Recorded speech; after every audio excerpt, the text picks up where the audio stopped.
Bonjour, aujourd'hui pour Basvel Autoservice avec la collaboration de Eco Décalaminage. Donc nous réalisons un décalaminage sur cette Clio Estate, un Liceng DCI. Et alors je ne sais pas si on arrive à entendre sur la vidéo, mais on entend un claquement d'injecteur.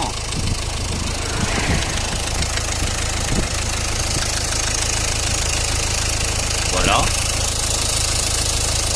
Je ne sais pas si vous l'avez entendu, donc c'est aléatoire, mais il est quand même présent. Donc on va jeter un œil là-dessus.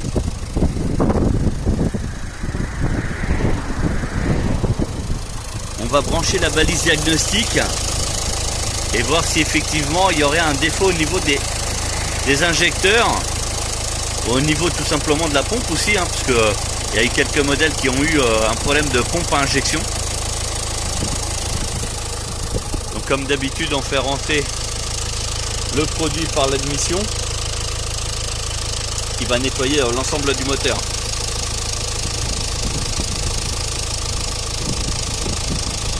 Donc ça va rentrer au niveau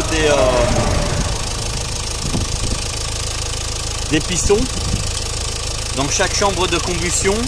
Nettoyer les soupapes, vanogères, turbo, et tout ça va être évacué par l'échappement. Et après on a une procédure justement pour éviter de boucher le FAP. On va mettre tout ça en place. Donc déjà quelques minutes qui sont écoulées. Donc la voiture elle a 180 000 et quelques kilomètres. On va aller à la valise, j'avais déjà pris installé. Voilà, c'est en train de s'installer. Donc la voiture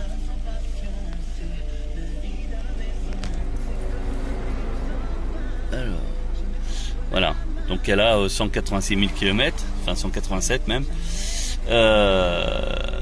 Bon, c'est peut-être une voiture qui fait que de la ville. En fait, là sur cette prestation, le client nous a laissé le véhicule pour qu'on fasse la prestation. Donc j'ai pas plus d'informations que ça.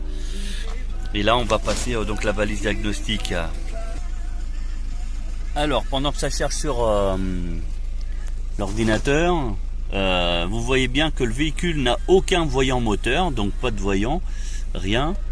D'ailleurs pas de message mémorisé, donc ça veut dire qu'il n'y a pas de panne non plus connue par le véhicule, rien, alors qu'on a entendu quand même un petit claquement injecteur. Donc si c'est un problème mécanique de l'injecteur, effectivement on n'aura pas forcément de voyant, même à la valise, et on risque de ne pas avoir le défaut.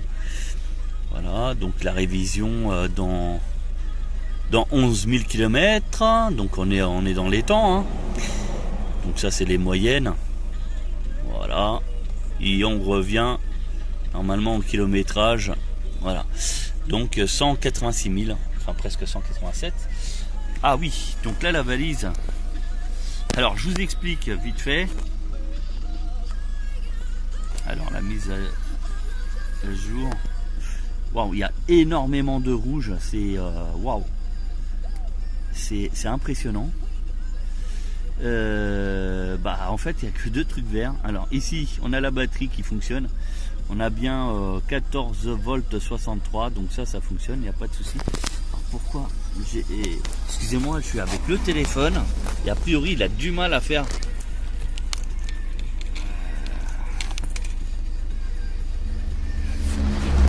Non, il a du mal à faire la mise au point.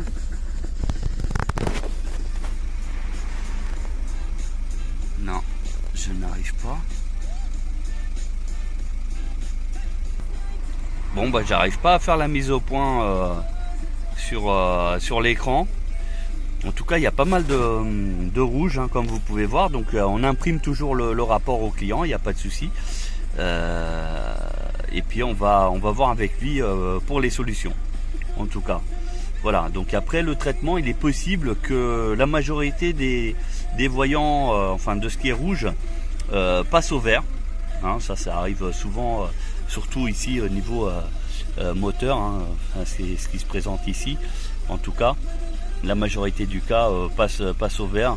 Après certaines ici qui repassent au vert aussi, parce qu'elles sont liées en fait, hein. C'est du multiplexé, donc des fois les pannes elles se répètent aussi, hein. C'est pour ça je m'affole pas non plus. Mais là c'est vrai qu'on n'a que 3 positions vertes, dans la mesure où ici vous avez le voltage de la batterie 1463. La batterie est bien verte, donc ça veut dire qu'elle est fonctionnelle, elle est opérationnelle, il n'y a pas de souci.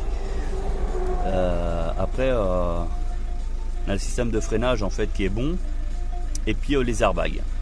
En fait sur cette voiture, enfin sur les Clio de base, en général, les problèmes c'est surtout des voyants airbag et des voyants ABS allumés. Ce sont les plus problématiques et tout le reste c'est nickel. Sur cette voiture en fait c'est l'inverse, tout simplement. On descend et voilà. Écoutez, on va continuer. On va voir ce que ça donne à la fin. Alors là on repasse, donc j'ai réussi à faire la mise au point en fait au niveau de la machine, enfin de la caméra. Donc du coup ici vous voyez on a une erreur et une erreur. Le reste repasse au vert, parce qu'en fait ici il y en avait plusieurs. Là il y en avait 2 de mémoire, et au niveau de l'autoradio il y en avait 13 je crois. Là on va voir dans combien il va en sortir et combien il va en trouver. Mais il y en avait 13. Là il n'en reste plus que 3 de problème. D'ailleurs sur l'autoradio on va voir quelles sont les erreurs. Donc a priori c'est le microphone qui ne fonctionne plus, et puis les tweeters avant. Et je suis dans le véhicule avec la radio en route, et effectivement on n'a pas trop d'aigus. Je n'aperçois pas de son qui vient du tableau de bord. Voilà, donc ça coïncide aux erreurs trouvées. Et donc pour la partie moteur, il y a donc un souci a priori, et c'est la commande de préchauffage. Le circuit est ouvert, donc tout simplement soit les bougies elles sont HS, ou soit le relais qui est HS. Voilà, donc à tester. Donc j'ai vu tout à l'heure qu'elle avait un petit peu de mal à démarrer, mais bon, ça aurait pu être autre chose, hein, tout simplement, parce que rappelez-vous, je vous avais dit un problème d'injecteur. Enfin, il y avait un injecteur qui claquait, donc ça aurait pu être à cause de lui. Et puis là on a le module, il répète avec un autre code, circuit de commande, module de commande des bougies de préchauffage, donc ouvert. Et ouvert veut dire que c'est pas connecté. Donc, bougie HS ou un relais éventuellement fatigué qui ne fonctionne plus, ou peut-être même un simple fusible d'ailleurs. Voilà, sinon pour le reste, les haut-parleurs de l'autoradio. Et puis c'est tout, hein. Tout est passé au vert, contrairement à tout à l'heure où il y avait toute une liste interminable qui faisait peur. Voilà, donc après il y a bien sûr pas mal de données qui correspondent, hein. C'est une voiture multiplexée, donc quand il y a un problème quelque part, des fois ça, on le trouve ailleurs tout simplement. On termine la phase de décalaminage, à savoir que à l'échappement en fait tout à l'heure on a eu une odeur assez importante. Bon, on n'a pas eu de fumée parce qu'il n'y a pas de traces au sol, mais par contre on a eu une odeur assez importante. Donc effectivement là le décalaminage lui fait du bien. Voilà, donc oui, donc 186 000 km toujours. Voilà, puis en même temps j'en profite pour vous montrer, il y a une astuce ici. Vous voyez le port CD. Voilà, et ici vous avez pour le téléphone portable. Donc en fait vous glissez le truc sur le lecteur CD, et puis vous pouvez clipper votre téléphone portable. Donc je trouve ça très astucieux, sympa. Donc je vous partage l'astuce, parce que aujourd'hui on a de moins en moins recours au lecteur CD, voire des fois quand il est en panne, quitte à ce qu'il serve encore. Voilà pour la petite info.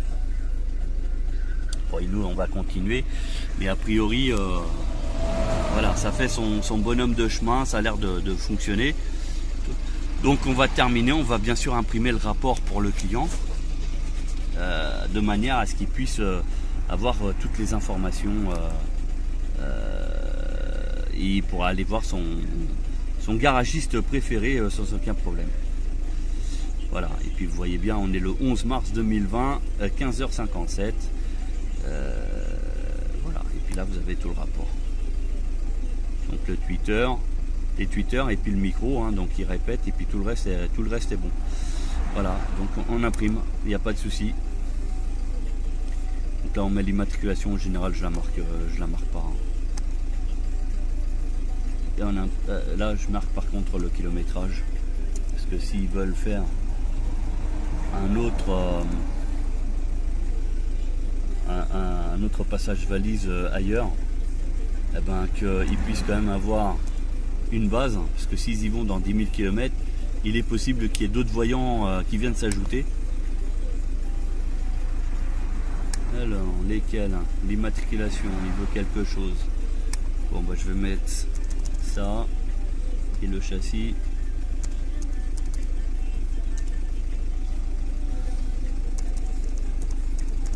Voilà, ça suffira. Comme ça va imprimer, on donne le rapport et le client pourra aller où il veut faire les réparations. Donc on va juste imprimer les 2 premières feuilles parce que le reste sont des codes qui n'ont aucune utilisation, qui servent à rien, en tout cas pour le client. Et voilà, et ça part. Et nous on continue donc le décalaminage sur cette voiture. Et on a le réglage des phares en plus, puisque il y aurait un désordre de ce côté-là. Donc on passera à la machine et puis on réglera ça à nouveau. Donc ici j'ai déjà mis sur le 0 pour éviter d'éblouir les autres. Alors chez nous, pour tout décalaminage, vous avez un autocollant pense-bête sur lequel nous mettons les informations sur le décalaminage, sur le pourcentage de suie dans le FAP. Donc là, notamment, il y en a 0, hein, suite à interrogation que nous avons fait. Donc le FAP, il est complètement débouché, il n'y a pas de problème anti-pollution du coup. On y a marqué les erreurs, donc il y avait les bougies de préchauffage qui ne sont pas alimentées et pas de son au HP tableau de bord. Voilà.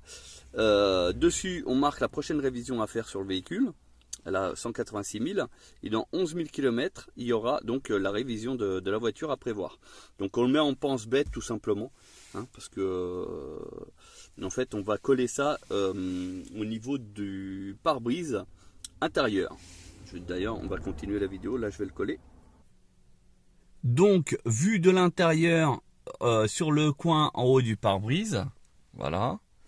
Donc on va faire ça comme ça, vous voyez. Et puis de l'extérieur, donc je vais vous montrer ça aussi.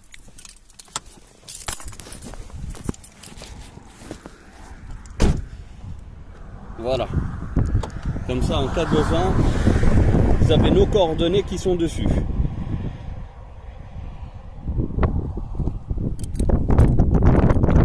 Voilà, donc la Clio Estate est terminée.